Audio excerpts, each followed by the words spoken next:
Jy weet natuurlijk hoekom is julle hier. Om te drink. Dis 'n drinkhuis. En natuurlijk julle is getuies. Almal van julle. So julle moet mooi luister hier wat hier aangaan. Want julle is getuies van hierdie troue. En dan gaan twee mense namens julle teken. Mama En papa. en papa. Ek ken julle Irish afskrifte, ken julle hele geskiedenis.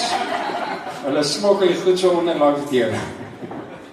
Nou goed, een wettige vraag en dit is of beide van julle kan verklaar dat sover julle weet, daar geen verhindernis is teen julle voorgenoemde huwelik met mekaar en almal hier roep as getuie, kan julle antwoord ja.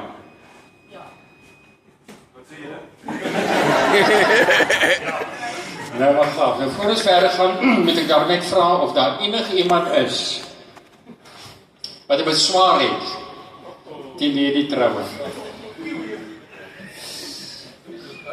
As jy 'n beswaar het, moet dit op skrif wees en dit moet jy jou prokureur geteken wees. En moet binne 5 sekondes hier wees, daar's niemand.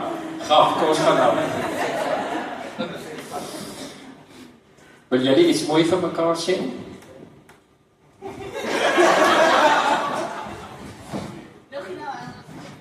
Ek heel nie gou nie.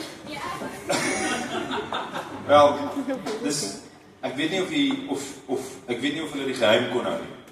Maar Elsie se ouers, vir die van julle wat nie weet nie, gee skool in Kazakhstan en hulle is net in Julie maande is hulle hierso en dit is 'n instelling dat ons 'n Weskus naweek hou.